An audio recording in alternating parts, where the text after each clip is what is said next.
Multi Mom Cartoon TV. Please like, share, comment, subscribe. Thank you friends.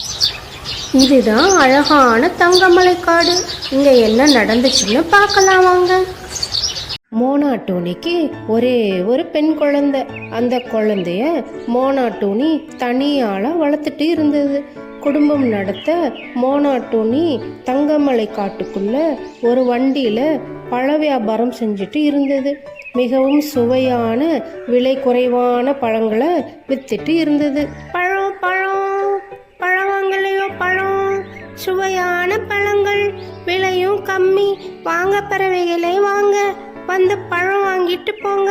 பழம் பழம் பழம் வாங்கலையோ பழம். மோனா டோனி, கொய்யா பழம் என்ன விலை, மாம்பழம் என்ன விலை, இந்த ஆப்பிள் பழம் பார்க்கவே சூப்பரா இருக்கே, இது என்ன விலை?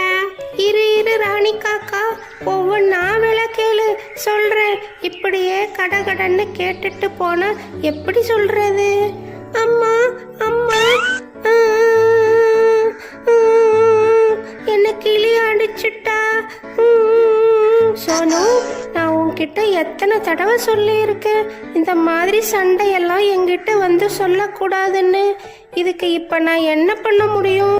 இவங்க இங்க பேசிட்டு இருக்கும்போதே ராணி காக்கா இவங்களுக்கு தெரியாம அங்கிருந்த பழங்களை கொஞ்சம் கொஞ்சமா எடுத்து அதோட பையில போட்டுக்குச்சு. ராணி காக்கா, என்ன மன்னிச்சுக்கோங்க, உங்களை காக்க வச்சுட்டேன். சொல்லுங்க, உங்களுக்கு என்னென்ன பழங்கள் வேணும்? மோனா டோனி, உங்ககிட்ட பழங்கள் எல்லாம் விலை ரொம்ப அதிகமா இருக்கு. எனக்கு பழம் சாப்பிடுற ஆசையே போச்சு. நான் எங்க வீட்டுல இருக்கிற தானியங்களையே சாப்பிட்டுக்கிறேன். திருடின பழப்பையோட அங்கிருந்து பறந்து போகுது ராணி காக்கா.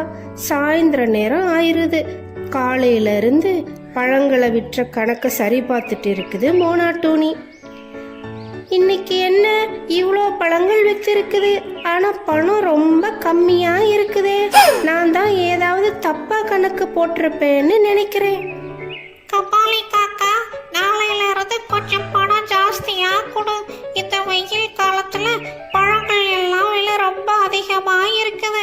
அலைஞ்சு திரைஞ்சு உனக்காக நல்ல பழங்களா பார்த்து வாங்கிட்டு வந்திருக்கேன். சரி ராணி, நாளையிலிருந்து உனக்கு பணம் ஜாஸ்தியாவே கொடுக்கறேன். ஆனா இதே மாதிரி நல்ல பழுத்த சுவையான பழங்களா பார்த்து வாங்கிட்டு வரணும். ஓகேவா? அத பத்தி நீ கவலைப்படாத கபாலி காக்கா. இதை விட நல்ல பழங்களா பார்த்து வாங்கிட்டு வர வேண்டியது என்னோட பொறுப்பு. இரவு நேரம் ஆகுது. ராணி காக்கா பெட்ல படுத்துட்டு, நான் இனிமே இந்த காசையெல்லாம் சேர்த்து வச்சு எனக்கு தேவையான தங்க நகை வாங்கிக்க போறேன். ஐயா ஜாலி, எனக்கு நகை கிடைக்க போகுது. நான் நெக்லஸ், கம்மல், ஆரம், மூக்குத்தி, ஜிமிக்கி அப்படின்னு வகை வகையா நகையா வாங்கி போட்டுக்க போறேன். இந்த காட்டுலயே என்கிட்ட தான் அதிகமா நகை இருக்க போகுது. பார்த்துக்கோங்க எல்லாரும், நான் தான் பணக்காரி ஆக போறேன். அடுத்த நாள் ராணி காக்கா மறுபடியும் மோனா டூனியோட பழக்கடைக்கு போகுது. ராணி அக்கா, இன்னைக்காவது ஏதாவது வாங்குவீங்களா, இல்ல இன்னைக்கு விலைய மட்டும் கேட்டுட்டு வாங்காம போயிருவீங்களா? இல்ல இல்ல, இன்னைக்கு கண்டிப்பா ஏதாவது வாங்கிட்டு தான் போவேன். அப்போ பழம் வாங்குறதுக்காக மணிப்புறா அங்க வருது. மோனா டூனி, இந்த மாம்பழம் என்ன விலை?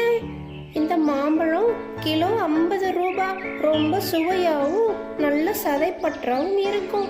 இந்த மாம்பழம் இந்த காட்டிலேயே என்கிட்ட மட்டும்தான் இருக்கு, வேற எங்கேயும் கிடையாது.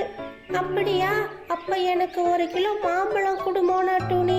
மோனா டூனி தராசுல மாம்பழத்தை நிறுத்திட்டு இருக்கும்போது இந்த ராணி காக்கா ஒவ்வொரு பழங்கள்ல இருந்தும் ஒன்னொன்னா எடுத்து அதோட பைக்குள்ள போட்டுக்குது. ராணி காக்கா, சொல்லுங்க, உங்களுக்கு என்ன பழம் வேணும்? இல்ல இல்ல, எனக்கு இன்னைக்கும் எந்த பழமும் வேண்டாம். இவ்வளவு விலை கொடுத்தெல்லாம் என்னால வாங்க முடியாது. திருடின பழப்பையோட அங்கிருந்து பறந்து போகுது ராணி காக்கா. என்ன இது, தினமும் பையோட கடைக்கு வந்துட்டு ஒன்னும் வாங்காம திரும்ப போகுது இந்த ராணி காக்கா. சாயந்தரம் மோனாட்டூனி வியாபார கணக்கு பார்க்குது. மறுபடியும் பணம் கம்மியா இருக்குது. என்ன இது, இன்னைக்கும் காசு கம்மியா இருக்குது, எப்படி பணம் குறையுதுன்னே தெரியலையே. அப்போதான் ராணி காக்காவோட ஞாபகம் வருது மோனாட்டூனிக்கு. இந்த ராணி காக்கா தான் தினமும் வந்து என்னோட பழங்களை எல்லாம் திருடிட்டு போகுதுன்னு நினைக்கிறேன். அதனால தான் பணம் கம்மியாவே இருக்குது. இதை நான் கண்டுபிடிக்கணுமே. இதுக்கு கிளியக்கா தான் உதவி செய்வாங்க. காலையில கிளியக்காவை தேடி மோனாட்டூனி பறந்து போகுது.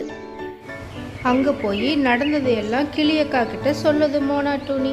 ஆமா ஆமா, இந்த ராணி காக்கா ரொம்ப ஏமாத்துக்காரி, திருட்டு காக்கா. இன்னைக்கு நாம அதை கையும் களவுமா பிடிச்சிடலாம். நான் அதை கவனிச்சுக்கிறேன், நீ கவலைப்படாம போ மோனாட்டூனி. கொஞ்ச நேரத்துல பறவைகள் எல்லாம் பழங்கள் வாங்க வர ஆரம்பிக்கிறாங்க. அப்போ ராணி காக்காவும் வருது. கிளியக்கா கண் கொட்டாம ராணி காக்காவையே பார்த்துட்டு ஒரு ஓரத்துல ஒளிஞ்சு உட்கார்ந்துட்டு இருக்குது. மோனாட்டோனி, இன்னைக்காவது பழங்களோட விலை கம்மியா இருக்குதா? ராணி காக்கா, இன்னைக்கு உங்களுக்காக ரொம்ப கம்மி விலையில நிறைய பழங்கள் வச்சிருக்கேன். அப்போ மணிப்புறா பழங்கள் வாங்க அங்க வருது. மோனாட்டூனி, எனக்கு 2 கிலோ மாம்பழம் கொடுங்க. வீட்டுக்கு விருந்தாளி வந்திருக்காங்க, அதனால கொஞ்சம் சீக்கிரமா கொடுங்க. மோனாட்டூனி மணிப்புறாவுக்காக பழங்களை நிறுத்து போட ஆரம்பிக்குது. அப்போ ராணி காக்கா எப்பவும் போல அங்கிருந்த பழங்களை மோனாட்டூனிக்கு தெரியாம எடுத்து தன்னோட பையில போட ஆரம்பிக்குது. மோனாட்டோனி, இன்னைக்கு கம்மி விலையில பழங்கள் இருக்குது, அதனால நான் வீட்டுக்கு போய் பணம் எடுத்துட்டு வர்றேன், சரியா? சொல்லிட்டு திரும்பும்போது அங்க பின்னால கிளியக்கா நின்று இதையே முறைச்சு பார்த்துட்டு இருக்குது. இரு இரு, என்ன அவசரம், முதல்ல உன்னோட பைய செக் பண்றேன். சொல்லிட்டு கையில் இருந்த பைய கிழிச்சு போடுது. உள்ள இருந்த நல்ல பழங்கள் எல்லாம் வெளியே வந்து விழுகுது. கிளியக்கா ராணி காக்காவுக்கு செம்மையா ஒரு அடி கொடுக்குது. இவளோட வீட்டுக்காரனை கூட்டிட்டு வாங்க, இத பத்தி கேட்கலாம். கபாலி காக்கா அந்த இடத்துக்கு வந்து சேருது. நீ தினமும் பழங்கள் வாங்குறதுக்காக என்கிட்ட இருந்து நிறைய பணம் வாங்கிட்டு தானே வர்ற.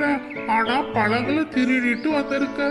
இவ்வளவு பேருக்கு முன்னாடி நீ என்ன தலைய கொடிய வச்சுட்டியே, ஏன் இப்படி செஞ்ச ராணி காக்கா? கபாலி காக்கா, நான் உங்ககிட்ட வாங்கின பணத்தை எல்லாம் சேர்த்து வச்சு நான் ஆசைப்பட்ட நகை வாங்கலாம்னு நினைச்சேன்.